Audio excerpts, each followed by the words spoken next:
Hello everyone, इस video में हम करेंगे एक्सरसाइज 14.2 में से सम नंबर 3 एंड 4।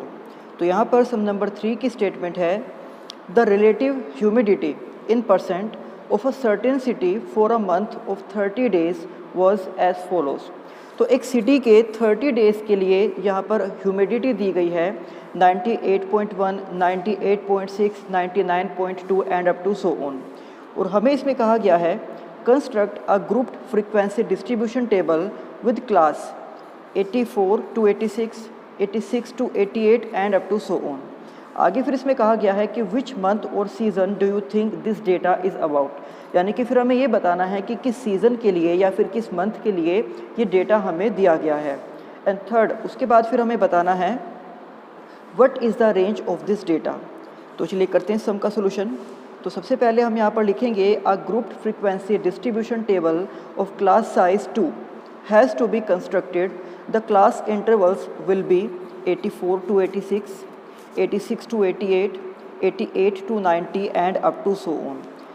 इसके बाद अगर हम यहाँ पर क्लास इंटरवल का यूज़ करते हुए इस फ्रीक्वेंसी डिस्ट्रीब्यूशन टेबल को बनाते हैं तो आप यहाँ पर देख सकते हो कि सबसे पहला जो नंबर हमें यहाँ पर दिया गया है वो है 98.1, जो कि 98 to 100 वाले क्लास इंटरवल में आएगा। तो हम यहाँ पर इसके आगे इस तरह से एक मार्क लगा देंगे।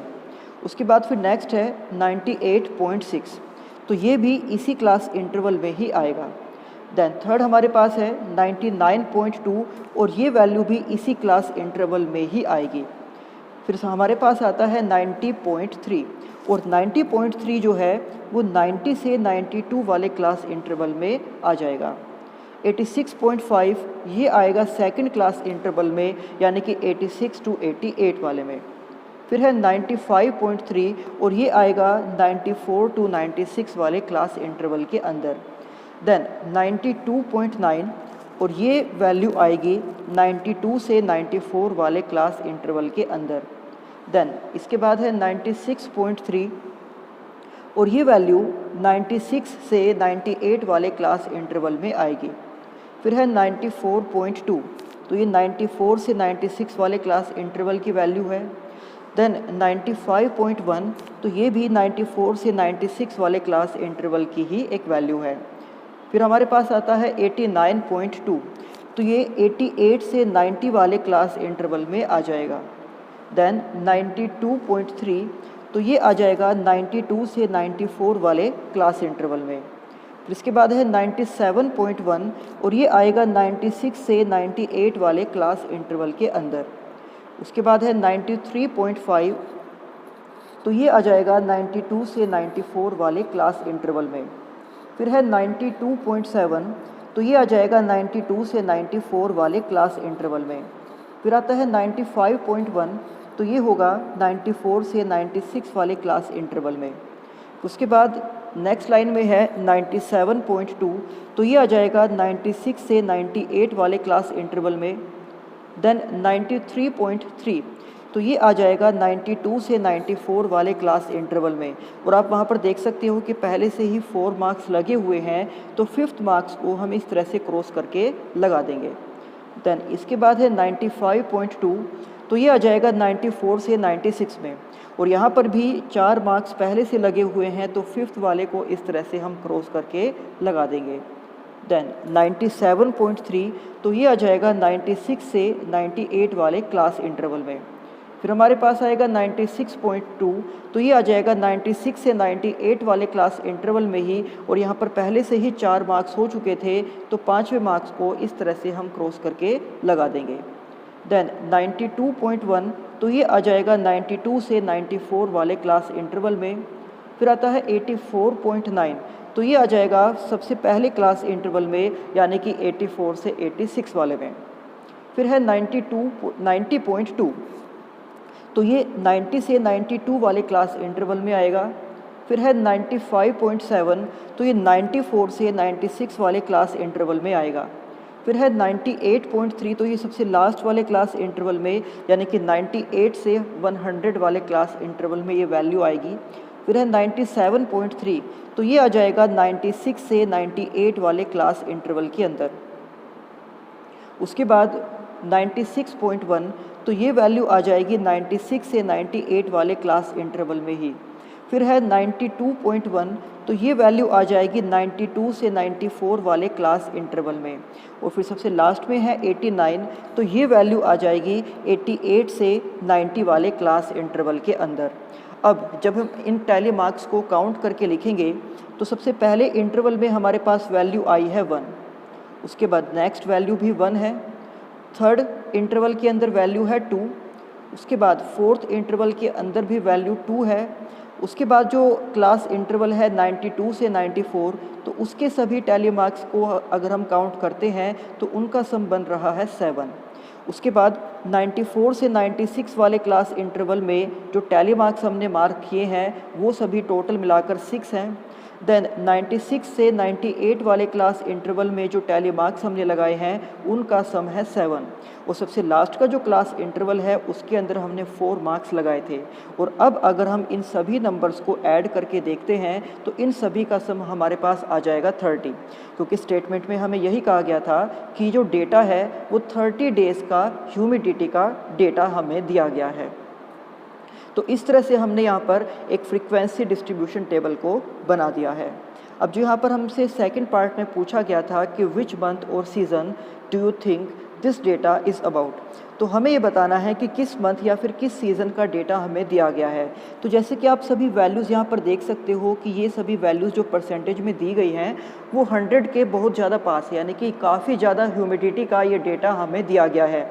और सबसे ज़्यादा जो ह्यूमिडिटी है वो रेनी सीज़न में ही होती है। तो इसलिए हम यहाँ पर लिख सकते हैं कि it can B observe that the relative humidity is high, Therefore, the data is about a month of rainy season, यानी कि रेनी सीज़न का ये डेटा हमें दिया गया है क्योंकि यहाँ पर ह्यूमिडिटी बहुत ज़्यादा हाई है। उसके बाद थर्ड पार्ट में हमसे पूछा गया है कि what is the range of this data. तो रेंज फाइंड आउट करने के लिए हम मैक्सिमम वैल्यू में से मिनिमम वैल्यू को सब्ट्रैक्ट कर देते हैं। तो इस डेटा के अंदर आप देख सकते हो कि जो सबसे मैक्सिमम वैल्यू है वो है 99.2 और इसमें जो सबसे मिनिमम वैल्यू है वो है 84.9। तो जब इन दोनों को हम सब्ट्रैक्ट करेंगे तो इनका डिफरेंस आ जाएगा इस डेटा की रेंज। तो यानी कि हम यहाँ पर लिख सकते हैं कि range of the data equals to maximum value minus minimum value equals to, तो मैक्सिमम वैल्यू है 99.2, मिनिमम वैल्यू है 84.9, तो इनका डिफरेंस हमारे पास आ जाएगा 14.3।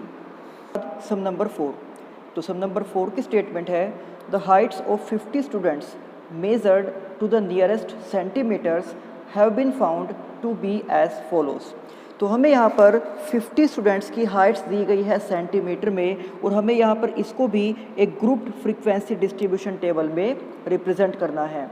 और यहाँ पर हमें कहा गया है कि जो क्लास इंटरवल्स हमें लेने हैं वो इस तरह से होने चाहिए 160 से 165, 160 से 5 से 170 and up to so on. और उसके बाद हमें ये भी बताना है कि what can you conclude about their heights from the table, कि उन स्टूडेंट्स की हाइट के बारे में हम क्या कंक्लूड कर सकते हैं। तो अब इसके बाद जब हम यहाँ पर फ्रीक्वेंसी डिस्ट्रीब्यूशन टेबल बनाएंगे तो हम ये देख सकते हैं कि हमारे डेटा में सबसे छोटी वैल्यू दी गई है 150।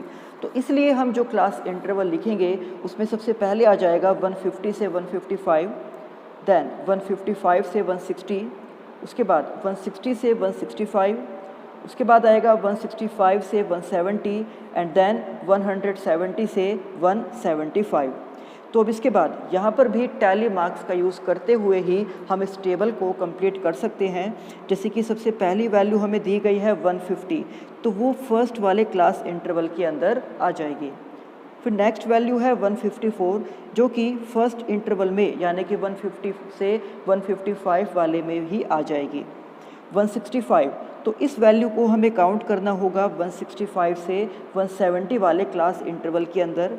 एंड देन नेक्स्ट 168, ये भी हम इसी क्लास इंटरवल के अंदर ही काउंट करेंगे।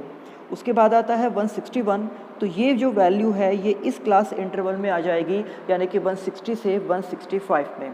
तो इसी तरह से सभी वैल्यूज़ के लिए हम 1 बाय 1 यहाँ पर टैली मार्क्स लगा देंगे और उन टैली मार्क्स को जब हम काउंट करके उनके सामने वैल्यू लिखेंगे तो हम यहाँ पर ये देख सकते हैं कि ऐसे 12 स्टूडेंट्स हैं जिनकी हाइट 150 से 155 सेंटीमीटर के बीच में है, या फिर ऐसे 9 स्टूडेंट्स हैं जिनकी हाइट 155 से 160 तक है।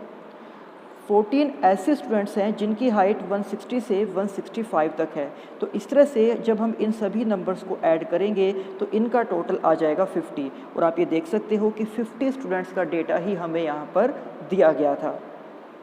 तो इस तरह से टैली मार्क्स का यूज़ करके आप इस फ्रीक्वेंसी डिस्ट्रीब्यूशन टेबल को कंप्लीट कर सकते हो।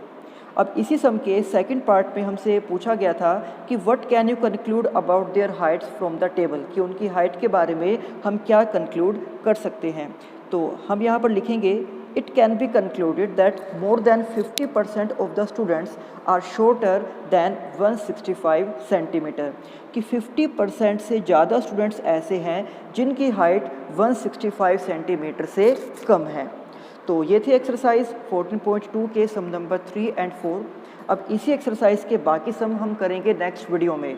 तब तक आप इन सम की अच्छे से प्रैक्टिस करना। तो मिलते हैं आपसे नेक्स्ट वीडियो में। Thank you.